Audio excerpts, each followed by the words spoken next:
ನಮಸ್ಕಾರ ರೀ ಎಲ್ಲರಿಗೂ ತನ್ವೀಸ್ ಕಿಚನ್ಗೆ ಎಲ್ಲರಿಗೂ ಸ್ವಾಗತ. ಇವತ್ತಿನ ವಿಡಿಯೋದಾಗ ಇನ್ಸ್ಟಂಟ್ ಆಗಿ 1 ಕಪ್ ರವಾನ ಯೂಸ್ ಮಾಡಿಕೊಂಡು ಈ ರೀತಿ ಸಾಫ್ಟ್ ಆದಂತ ಸ್ಪಾಂಜಿ ಆದಂತ ದೋಸೆನ ಹೆಂಗ್ ಮಾಡೋದು ಅಂತ ಹೇಳಿ ವಿಡಿಯೋನ ತೋರ್ಸಾಕತ್ತೇನ್ರಿ.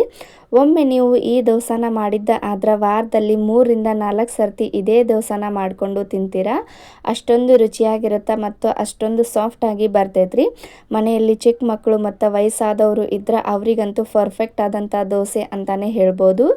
ಈ ದೋಸೆಗೆ ಕಾಂಬಿನೇಷನ್ ಆಗಿ ನಾನಿಲ್ಲಿ ಈರುಳ್ಳಿ ಚಟ್ನಿ ಕೂಡ ಮಾಡಿ ತೋರ್ಸಾಕತ್ತೇನ್ರಿ. ಈರುಳ್ಳಿ ಚಟ್ನಿ ಜೊತೆ ನೀವು ಈ ದೋಸೆನ ತಿಂತಾ ಇದ್ರೆ ಅದರ ರುಚಿ ನೀವು ಕೇಳೋ ಹಾಗೆ ಇಲ್ಲ.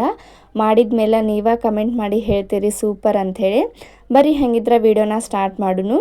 ಫಸ್ಟ್ ನಾನಿಲ್ಲಿ ಈ ಒಂದು ದೋಸೆನ ಮಾಡಾಕ 1 ಕಪ್ಪಿನಾಗ ಕಪ್ಪಿನ ಅಳತೆಯಲ್ಲಿ ಬಾಂಬೆ ರವಾನ ತಗೊಂಡೇನ್ರಿ.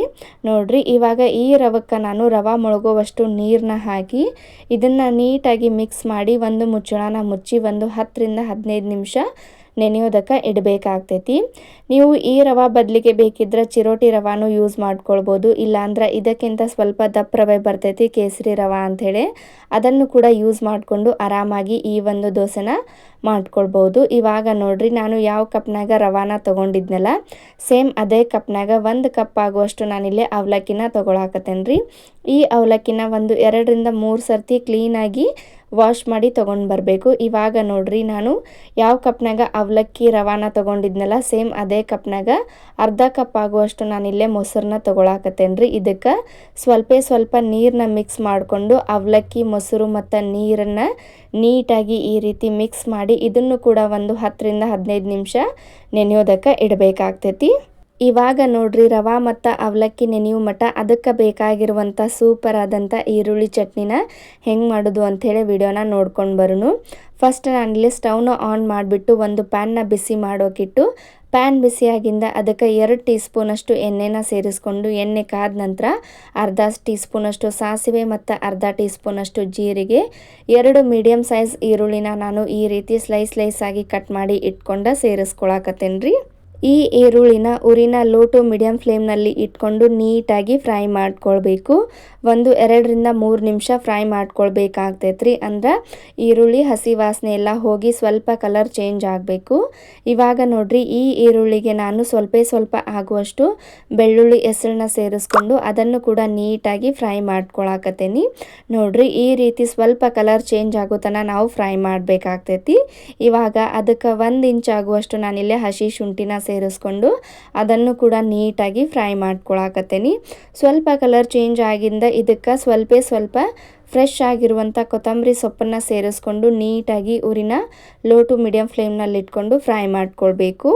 ನೋಡ್ರಿ ಈ ರೀತಿ ಈರುಳ್ಳಿ ಬೆಳ್ಳುಳ್ಳಿ ಶುಂಠಿ ಮತ್ತು ಕೊತ್ತಂಬರಿ ಸೊಪ್ಪು ನೀಟಾಗಿ ಫ್ರೈ ಆಗಿಂದ ಸ್ಟವ್ನ ಆಫ್ ಮಾಡಿಬಿಟ್ಟು ನಾನಿಲ್ಲೇ ಒಂದು ಸಣ್ಣ ಮಿಕ್ಸಿ ಜಾರ್ನ ತೊಗೊಳಕತ್ತೇನ್ರಿ. ಈ ಮಿಕ್ಸಿ ಜಾರ್ಗೆ ನಾವು ಆಗಲೇ ಫ್ರೈ ಮಾಡಿ ಇಟ್ಕೊಂಡಂಥ ಈರುಳ್ಳಿ ಪೇಸ್ಟ್ನ ಅಥವಾ ಈರುಳ್ಳಿ ಮಸಾಲೆನ ಇವಾಗ ಇದಕ್ಕೆ ಸೇರಿಸ್ಕೊಂಡು ನಾನು ಖಾರಕ್ಕೆ ಇಲ್ಲೇ 2 ಟೀ ಸ್ಪೂನಷ್ಟು ಅಚ್ಚ ಖಾರದ ಪುಡಿನ ಸೇರಿಸ್ಕೊಳಕತ್ತೇನ್ರಿ. ನಿಮಗೆ ಬೇಕಿದ್ರೆ ಹಸಿ ಮೆಣಸಿನ್ಕಾಯಿ ಅಥವಾ ಒಣ ಮೆಣಸಿನ್ಕಾಯಿ ಇದ್ರೆ ಅದನ್ನು ಕೂಡ ಸೇರಿಸ್ಕೊಳ್ಬೋದು.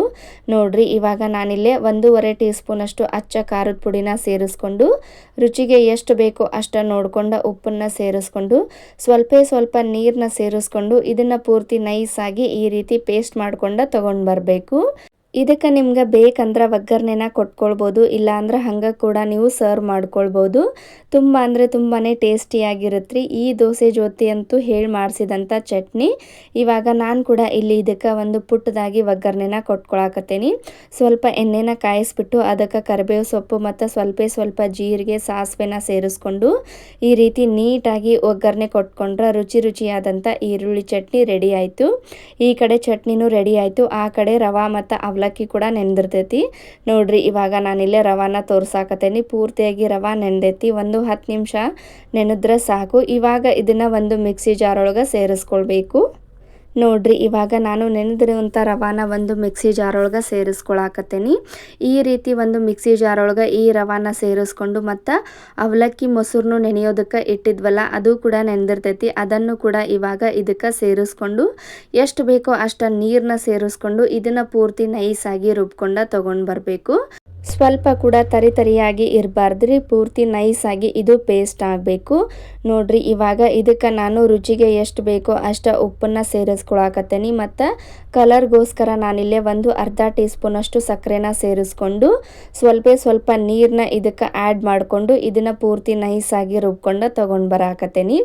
ಜಾಸ್ತಿ ತಿಳುವಾಗಿ ಕೂಡ ಮಾಡ್ಕೊಳಕ್ಕೆ ಹೋಗಬೇಡ್ರಿ, ಹಂಗೆ ಜಾಸ್ತಿ ಕೂಡ ಗಟ್ಟಿಯಾಗಿ ದಪ್ಪವಾಗಿ ಇರಬಾರ್ದು. ಮೀಡಿಯಮ್ ಒಳಗೆ ಈ ಹಿಟ್ಟು ಕನ್ಸಿಸ್ಟೆನ್ಸಿ ಒಳಗೆ ರೆಡಿ ಆಗಬೇಕು ನೋಡ್ರಿ. ಈ ರೀತಿ ನಾನು ರುಬ್ಕೊಂಡು ತೊಗೊಂಡು ಬಂದು ಅದನ್ನು ಕೂಡ ಒಂದು ಪಾತ್ರೆಗೆ ಸೇರಿಸ್ಕೊಳಕತ್ತೇನೆ. ಇಷ್ಟಾದ್ರೆ ದೋಸೆ ಮಾಡೋಕೆ ಹಿಟ್ಟು ರೆಡಿ ಆಯಿತು. ಇವಾಗ ನಾವು ಇನ್ಸ್ಟಂಟಾಗಿ ಈ ಒಂದು ದೋಸೆನ ಮಾಡ್ಕೊಳ್ಳೋದ್ರಿಂದ ನಾನು ಒಂದು ಚಿಟಿಕೆಯಷ್ಟು ನಾನಿಲ್ಲಿ ಅಡುಗೆ ಸೋಡಾನ ಯೂಸ್ ಮಾಡಾಕತ್ತೇನೆ ರೀ. ಅಡುಗೆ ಸೋಡಾ ಬೇಡ ಅಂತಂದ್ರೆ ನೀವು ಈನೋ ಇದ್ರೆ ಈನೋ ಪ್ಯಾಕೆಟ್ ಕೂಡ ಯೂಸ್ ಮಾಡ್ಕೊಳ್ಬೋದು. ಇಲ್ಲ ಈನೋನು ಬೇಡ ಅಡುಗೆ ಸೋಡಾನೂ ಬೇಡ ಅನ್ನೋರು ಹಂಗೆ ಕೂಡ ಈ ಒಂದು ದೋಸೆನ ಟ್ರೈ ಮಾಡ್ಬೋದು. ಹಂಗೆ ಮಾಡಿದ್ರು ಕೂಡ ಇದು ಇಷ್ಟ ಪರ್ಫೆಕ್ಟಾಗಿ ಬರ್ತೈತ್ರಿ. ಆದ್ರೆ ಈನೋ ಅಥವಾ ಸೋಡಾನ ಸೇರಿಸೋದ್ರಿಂದ ಸಾಫ್ಟಾಗಿ ಸ್ಪಾಂಜಿಯಾಗಿ ಬರ್ತಾವು. ಮತ್ತು ನಾವಿಲ್ಲೇ ಪರ್ಮೆಂಟೇಷನ್ ಮಾಡಿಲ್ಲ, ಇನ್ಸ್ಟಂಟಾಗಿ ಮಾಡೋದ್ರಿಂದ ಸ್ವಲ್ಪ ಸೇರಿಸ್ಕೊಂಡ್ರೆ ದೋಸೆ ಸೂಪರಾಗಿ ಬರ್ತಾವೆ ಅನ್ನೋ ಕಾರಣಕ್ಕೋಸ್ಕರ ನಾನಿಲ್ಲೇ ಚಿಟಿಕೆಯಷ್ಟು ಸೋಡಾನ ಸೇರಿಸ್ಕೊಂಡೇನಿ. ಇವಾಗ ನೋಡ್ರಿ ಸೋಡಾನ ಸೇರಿಸ್ಕೊಂಡಾಗಿಂದ ಇನ್ನೊಂದು ಸರ್ತಿ ನೀಟಾಗಿ ಈ ಹಿಟ್ಟನ್ನು ಮಿಕ್ಸ್ ಮಾಡಿಕೊಂಡು ಇವಾಗ ನಾವು ಆರಾಮಾಗಿ ದೋಸೆನ ಮಾಡ್ಕೊಳ್ಬೋದು. ಸ್ಟವ್ ಮೇಲೆ ದೋಸೆ ತವಾನ ಕಾಯೋದಕ್ಕಿಟ್ಟು ಪೂರ್ತಿ ದೋಸೆ ತವ ಖಡಕ್ಕಾಗಿ ಕಾದಿಂದ ಸ್ವಲ್ಪ ಅಡುಗೆ ಎಣ್ಣೆನ ಅಪ್ಲೈ ಮಾಡಿಬಿಟ್ಟು ಒಂದು ಕಾಟನ್ ಬಟ್ಟೆ ತೊಗೊಂಡು ನೀಟಾಗಿ ಒರೆಸ್ಕೊಂಡು ಉರಿನ ಪೂರ್ತಿ ಲೋ ಫ್ಲೇಮ್ನಲ್ಲಿ ಇಟ್ಕೊಂಡು ನಾವು ಈ ಒಂದು ದೋಸೆನ ಮಾಡ್ಕೊಳ್ಬೇಕು ನೋಡ್ರಿ. ಇವಾಗ ನಾನಿಲ್ಲೇ 1 ಸ್ಪೂನಷ್ಟು ಹಿಟ್ಟನ್ನು ತೊಗೊಂಡು ಹಿಟ್ಟನ್ನು ತವಾ ಮೇಲೆ ಈ ರೀತಿ ಹಾಕಿ ಅದು ಸ್ವಲ್ಪ ಬೇಯ್ದ ನಂತರ ಅದಕ್ಕೆ ಎಣ್ಣೆನಾಗಲಿ ಬೆಣ್ಣೆನಾಗಲಿ ಇಲ್ಲ ತುಪ್ಪನಾಗಲಿ ಅಪ್ಲೈ ಮಾಡಬೇಕು. ಆ ನಂತರ ಒಂದು ಮುಚ್ಚಳನ ಮುಚ್ಚಿ 2 ರಿಂದ 3 ನಿಮಿಷ ಬೇಯಿಸ್ಕೊಂಡ್ರೆ ರುಚಿಯಾದಂಥ ಸಾಫ್ಟ್ ಆದಂಥ ಸ್ಪಾಂಜಿ ಆದಂಥ ದೋಸೆ ರೆಡಿ ಆಗ್ತೈತ್ರಿ.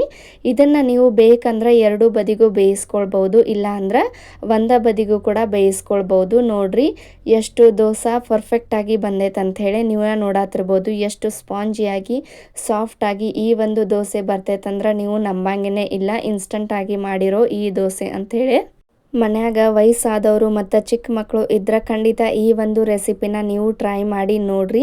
ಖಂಡಿತ ಅವ್ರಿಗೆ ಇಷ್ಟ ಆಗ್ತೈತಿ ಮತ್ತು ಮಕ್ಕಳು ಟಿಫಿನ್ ಬಾಕ್ಸಿಗಂತೂ ಹೇಳಿ ಮಾಡಿಸಿದಂಥ ರೆಸಿಪಿ ಅಂತಲೇ ಹೇಳ್ಬೋದು ನೋಡ್ರಿ. ಇವಾಗ ನಾನಿಲ್ಲೇ ಇನ್ನೊಂದು ದೋಸೆ ಕೂಡ ಮಾಡಿ ತೋರ್ಸಾಕತ್ತೇನೆ. ಈ ರೀತಿ ಹಿಟ್ಟನ್ನು ತವಾ ಮೇಲೆ ಹಾಕಿ ಸ್ವಲ್ಪ ಅದನ್ನು ತೀಡಿ 2 ರಿಂದ 3 ನಿಮಿಷ ಒಂದು ಮುಚ್ಚಳನ ಮುಚ್ಚಿ ಬೇಯಿಸ್ಕೊಂಡ್ರೆ ಈ ದೋಸೆ ರೆಡಿ ಆಗುತ್ತೆ. ಮತ್ತು ಜಾಸ್ತಿ ಟೈಮ್ ಹಿಡಿತೈತಿ ಅನ್ನೋ ಟೆನ್ಷನ್ ಇಲ್ಲ, ಬೇಗನೆ ಈ ದೋಸೆ ರೆಡಿ ಆಗ್ತಾವ್ರಿ. ನಾವು ಈ ದೋಸೆಗೆ ಅವಲಕ್ಕಿನ ಸೇರಿಸಿ ಮಾಡಿರೋದ್ರಿಂದ ಈ ದೋಸೆ ಬೇಕಾದಷ್ಟು ಹೊತ್ತಿಟ್ರು ಮೆತ್ತಗೆ ಸ್ಪಾಂಜಿಯಾಗಿ ಸಾಫ್ಟಾಗಿ ಹಂಗೆ ಇರ್ತಾವ್ರಿ. ಸ್ವಲ್ಪ ಕೂಡ ಇವು ಬಿರ್ಸಾಗೋದಿಲ್ಲ ನೋಡ್ರಿ. ಇವಾಗ ನಾನಿಲ್ಲೇ ಇನ್ನೊಂದು ದೋಸೆ ಕೂಡ ಮಾಡಿ ತೋರ್ಸಾಕತ್ತೇನೆ ರೀ. ಚಿಕ್ಕ ಮಕ್ಕಳಿಗಂತೂ ಈ ದೋಸೆ ತುಂಬ ಅಂದರೆ ತುಂಬಾ ಇಷ್ಟ ಆಗ್ತೈತಿ. ಮಕ್ಕಳಿಗಷ್ಟ ಅಂತಲ್ಲ, ದೊಡ್ಡವ್ರಿಗೆ ಕೂಡ ಈ ರೆಸಿಪಿ ತುಂಬಾ ಇಷ್ಟ ಆಗ್ತೈತಿ. ಒಮ್ಮೆ ನೀವು ಟ್ರೈ ಮಾಡಿ ನೋಡ್ರಿ. ಟ್ರೈ ಮಾಡಿ ಕಮೆಂಟ್ ಮಾಡಿ ಹೇಳ್ರಿ ದೋಸೆ ಹೆಂಗೆ ಬಂತು ಅಂಥೇಳಿ.